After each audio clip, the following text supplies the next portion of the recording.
Dual ടോണിൽ നിൽക്കുന്നൊരു Etios ലിവ, diesel എഞ്ചിനിൽ നിൽക്കുന്നൊരു മാരുതിയുടെ ബ്രസ, അത് ഫുൾ ഓപ്ഷൻ വേരിൽ നിൽക്കുന്ന വാഹനം. ഈ രണ്ട് വാഹനങ്ങൾ കാണിക്കുന്നതിന് മുമ്പ് ഒരു അടിപൊളി ഡിസൈൻ പാറ്റേൺ ഈ ഒരു വാഹനത്തിൻ്റെ ഇന്റീരിയർ ഭാഗത്ത് ചെയ്തിട്ടുള്ള ഞാൻ കാണിച്ചു തരാം.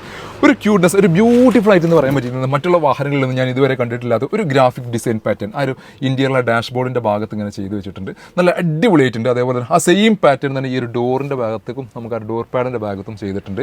കാണാൻ നല്ലൊരു അട്രാക്ഷൻ ഫീൽ ചെയ്യുന്ന രീതിയിൽ ആ ഒരു ഇന്റീരിയറിനെ വളരെയധികം മനോഹരമാക്കുന്ന രീതിയിൽ ഒരു ഡിസൈൻ പാറ്റേൺ ചെയ്തിട്ടുണ്ട്. 2016 മോഡലിൽ നിൽക്കുന്ന ടൊയോട്ട എത്തിയോസ് ലിവ വി എന്ന വേരിൽ നിൽക്കുന്ന പെട്രോൾ എഞ്ചിൻ പ്ലസ് ആഡ് ചെയ്ത് CNG ആഡ് ചെയ്തിട്ടുള്ള ഒരു വാഹനമാണ് ഇന്ന് പരിചയപ്പെടുത്താനുള്ളത്. വി എന്ന വേരിൻ്റെ തന്നെ അത്യാവശ്യത്തിലധികം ഫീച്ചേഴ്സ് വരുന്നു. ഡുവൽ എയർ ബാഗ് വരുന്നു, ABS വരുന്നു, കമ്പനി ഇൻബിൽഡ് മ്യൂസിക് സിസ്റ്റം വരുന്നു, മിറർ അഡ്ജസ്റ്റ്മെൻറ്റും കാര്യങ്ങളും എല്ലാം വന്നിട്ടുള്ള ഒരു അടിപൊളി വാഹനം. ഏറ്റവും വലിയ ഹൈലൈറ്റ് CNG ഇതിനകത്ത് ആഡ് ചെയ്തിരുന്നതിന് ഏറ്റവും വലിയ ഹൈലൈറ്റ്. അതുകൊണ്ട് തന്നെ നമുക്ക് 20 to 22, 23 കിലോമീറ്റർ നമുക്ക് പെട്രോൾ വാഹനമാണെങ്കിലും മൈലേജ് പ്രതീക്ഷിക്കാം എന്നുള്ളതാണ് ഏറ്റവും വലിയ ഹൈലൈറ്റ്.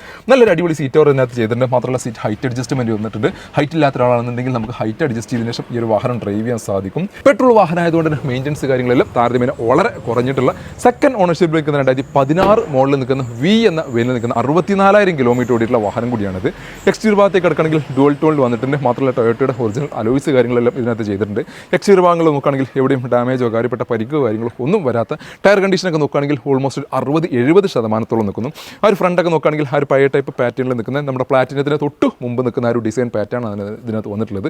അതുകൊണ്ട് തന്നെ കാണാൻ നല്ലൊരു അട്രാക്ഷൻ, അല്ലെങ്കിൽ കാണുമ്പോൾ തന്നെ നമുക്കൊരു ഫീൽ കിട്ടുന്ന രീതിയിലാണ് ആ ഒരു ഡിസൈൻ പാറ്റേൺ വന്നിരിക്കൽ. 46 ഗുരുവായൂർ രജിസ്ട്രേഷനിൽ നിൽക്കുന്ന ഒരു വാഹനം. പഴയ ഡിസൈൻ പാറ്റേൺ ആണെങ്കിൽ നമുക്ക് അത് കാണുമ്പോൾ ആ ഒരു ഫീൽ, അല്ലെങ്കിൽ ഒരു അട്രാക്ഷൻ ഫീൽ ചെയ്യുന്ന രീതിയിലുള്ള ഒരു പാറ്റേൺ ആണ് ഈ ഷേപ്പിൽ വന്നിട്ടുള്ള ഈ ഒരു വാഹനം. ഡുവൽ ടോണും കൂടി വന്നതോടുകൂടി ആ ഒരു അട്രാക്ഷൻ നമുക്ക് ഒന്നും കൂടി കൂടുന്നു. മാത്രമല്ല നമുക്ക് ഏതൊരു നിരത്തുകൾക്കിടയിൽ, ഏതൊരു വാഹനത്തിൻ്റെ ഇടയിൽ കൊണ്ടുപോയിട്ട് കഴിഞ്ഞാലും ആ ഒരു അലോയ്സും അതേപോലെ ആ ഒരു ഡുവൽ ടോണും നമ്മുടെ കണ്ണിന് ഒരു ഇമ്പമേകുന്ന ഒരു കാഴ്ച തന്നെയാണ്. എസ്പെഷ്യലി ടൊയോട്ട എത്തിയോസ് ലിവ വാഹനമായതോടുകൂടി 2016 മോഡലിൽ നിൽക്കുന്ന ഈ ഒരു വാഹനം നിങ്ങൾക്ക് സ്വന്തമാക്കാം 5,20,000 രൂപയ്ക്ക്.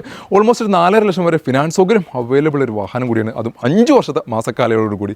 ഇനി മാരുതിയുടെ SUV സെഗ്മെന്റിൽ നിൽക്കുന്ന ബ്രസയിലേക്ക് കിടക്കുകയാണെങ്കിൽ 2016 മോഡൽ ZDI+ എന്ന ഫുൾ ഓപ്ഷൻ വേരിയന്റിൽ നിൽക്കുന്ന വാഹനം KL11 കോഴിക്കോട് രജിസ്ട്രേഷനിൽ നിൽക്കുന്ന വാഹനം. ZDI+ എന്ന ഫുൾ ഓപ്ഷൻ വേരിയന്റ് ആയതുകൊണ്ട് A to Z ഫീച്ചേഴ്സ് വരുന്നു. പ്രൊജക്ട് ഹെഡ് ലാമ്പ് വരുന്നു, ഫോഗ് ലാംപ്സ് വരുന്നു, അലോയ് വീൽസ് വരുന്നു, ഇൻഡിക്കേറ്റർ വരുന്നു, മിറർ ഫോൾഡിംഗ് വരുന്നു, auto climate AC, steering controls, infotainment system, back wiper, defogger തുടങ്ങിയിട്ടുള്ള A to Z ഫീച്ചേഴ്സ് കാര്യങ്ങൾ എല്ലാം നിൽക്കുന്ന ഡീസൽ എഞ്ചിനിൽ ഒരു 16-17 വരെ നമുക്ക് മൈലേജ് പ്രതീക്ഷിക്കാവുന്ന ഈ ഒരു വാഹനം നമുക്ക് 6,55,000 രൂപയ്ക്ക്. 6,55,000 നമുക്കൊരു 6 ലക്ഷം വരെ ഫിനാൻസ് സൗകര്യം അവൈലബിൾ ഒരു വാഹനം കൂടിയാണിത്. അപ്പോൾ 2 വാഹനങ്ങളും നമ്മുടെ സ്റ്റോക്ക് അവൈലബിൾ ആണ്. ഒരു SUV സെഗ്മെന്റിൽ നിൽക്കുന്ന മാരുതിയുടെ ബ്രസയും ഒരു ഹാച്ച്ബാക്ക് സെഗ്മെന്റിൽ നിൽക്കുന്ന ടൊയോട്ടയുടെ എത്തിയോസ് ലിവയും. 2 വാഹനത്തിൽ കൂടുതൽ ഡീറ്റെയിൽസിനും മറ്റു ആവശ്യങ്ങൾക്ക് വേണ്ടി കോൺടാക്ട് ചെയ്യാനുള്ള നമ്പർ താഴെ കൊടുക്കുന്നുണ്ട്. വീഡിയോ ഇഷ്ടമായാൽ മാക്സിമം ഷെയർ ചെയ്യുക, പേജ് ഫോളോ ചെയ്യുക.